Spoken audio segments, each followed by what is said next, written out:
नमस्कार, विंध्या टाइम्स में आपका स्वागत है और आपके साथ मैं श्रेया। दोपहर तक की दो बड़ी खबरों के साथ हाजिर हुए हैं। पहली खबर की बात करते हैं। मध्य प्रदेश में रोजाना 12,000 से ज्यादा संक्रमित मरीजों की पुष्टि की जा रही है। इसमें राहत की खबर यह है कि पॉजिटिविटी रेट कम हुआ है। 5% तक पॉजिटिविटी रेट 10 दिनों में घटा है। लेकिन इस बीच सरकार कोरोना से निपट रही है, तमाम इंतजाम किए जा रहे हैं और इसके लिए सरकार को कई सुझाव भी मिल रहे हैं कि किस तरह इस आपदा से निपटा जाए और क्या कुछ व्यवस्थाएं की जानी चाहिए ताकि जनता को राहत मिल सके। मध्य प्रदेश के मुख्यमंत्री शिवराज सिंह चौहान को दो पूर्व मुख्यमंत्रियों ने सुझाव दिया है और पत्र लिखा है। ये दो पूर्व मुख्यमंत्री हैं, पूर्व मुख्यमंत्री कमलनाथ और दिग्विजय सिंह।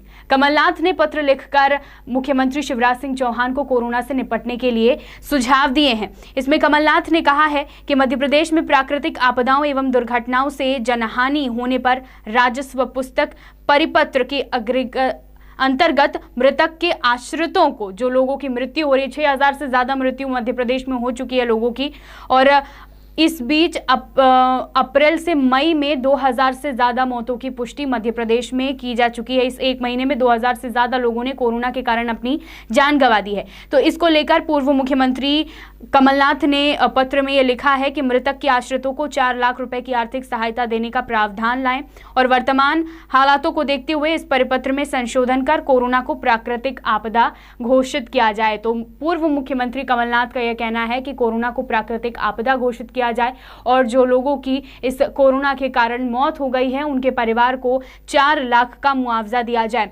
दिग्विजय सिंह ने भी मुख्यमंत्री शिवराज सिंह चौहान को पत्र लिखा। इस पत्र में उन्होंने कहा कि मध्य प्रदेश में कोविड महामारी के अनियंत्रित होने और संक्रमण दर 20% से अधिक बने रहने ये चिंता का विषय है और सरकारी आंकड़ों के मुताबिक मध्य प्रदेश में हर दिन 12,000 से ज्यादा संक्रमित मरीज मिल रहे हैं, जबकि वास्तव में इनकी संख्या कई गुना ज्यादा है क्योंकि पर्याप्त मात्रा में टेस्टिंग नहीं हो रही है।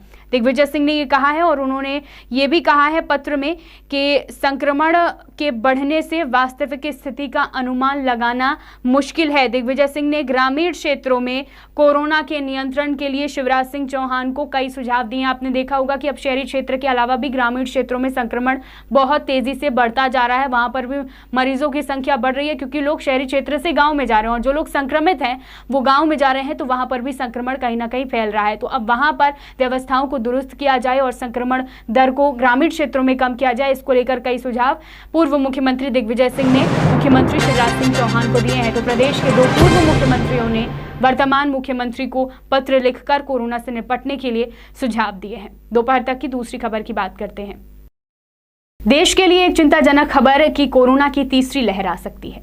कल इस बात की पुष्टि की गई। कब आएगी, कितनी घातक होगी, कितना असर होगा, ये अभी कहना मुश्किल है, लेकिन तीसरी लहर आने की पूरी संभावना है देश में, भारत में। इसको लेकर सुप्रीम कोर्ट ने भी अब चिंता जताई है और सरकार से, केंद्र सरकार से आगे की क्या प्लान है, क्या रणनीति है इस तीसरी लहर से बचने के लिए, जनता को बचाने के लिए, ये सवाल पूछे हैं केंद्र सरकार से।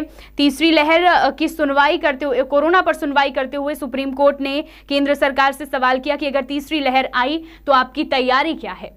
सुप्रीम कोर्ट ने कहा है कि इस लहर का असर बच्चों पर भी पड़ सकता है। अगर बच्चे बीमार हुए तो माँ बाप क्या करेंगे, बच्चे अगर अस्पताल में रहेंगे तो माँ बाप कहाँ रहेंगे, क्या इंतजाम किए गए हैं और केंद्र सरकार का इस बारे में क्या प्लान है, ये भी पूछा गया है सुप्रीम कोर्ट द्वारा। केंद्र सरकार से सुप्रीम कोर्ट ने तीसरी लहर में इमरजेंसी प्लान पूछा है उनका और उन्होंने कहा है कि अगर तैयारी होगी तो किसी भी तरह की लहर का सामना किया जा सकता है और अगर तैयारी नहीं होगी तो हमारे लिए कोई भी मामूली सी लहर भी बड़ी साबित होगी और खतरनाक साबित होगी। तीसरी लहर तक मेडिकल स्टाफ थक चुका होगा, सुप्रीम कोर्ट का यह कहना है, क्योंकि लगातार 1 साल बीत चुके हैं, 2021 आ गया है, अब दूसरी लहर इतनी तेजी से फैल रही है और इसमें ज़्यादा खतरा है। मेडिकल स्टाफ लगातार, कोरोना वॉरियर्स हमारे काम कर रहे हैं, लेकिन तीसरी लहर तक वह थक चुके होंगे। तो क्या उनकी रणनीति है, क्या प्लान केंद्र सरकार द्वारा बनाया गया है, किस तरह के प्लान के तहत, किस तरह के रोड मैप के तहत तीसरी लहर से जनता को बचाने के लिए केंद्र सरकार उपाय करेगी। तो तमाम सवाल सुप्रीम कोर्ट के केंद्र सरकार से, और बिल्कुल ही प्लान बनाने चाहिए, क्योंकि अगर दूसरी लहर में किसी तरह की रणनीति बनाई गई होती, किसी तरह के प्लान किए होते, बचाव के बारे में सोचा गया होता, तो शायद कोरोना की जो दूसरी लहर है वो इतनी घातक साबित नहीं होती। कई सारी चीज़ों की किल्लत भी सामने आई और लोगों की जान कितनी गई है इस दूसरी लहर में, ये बताना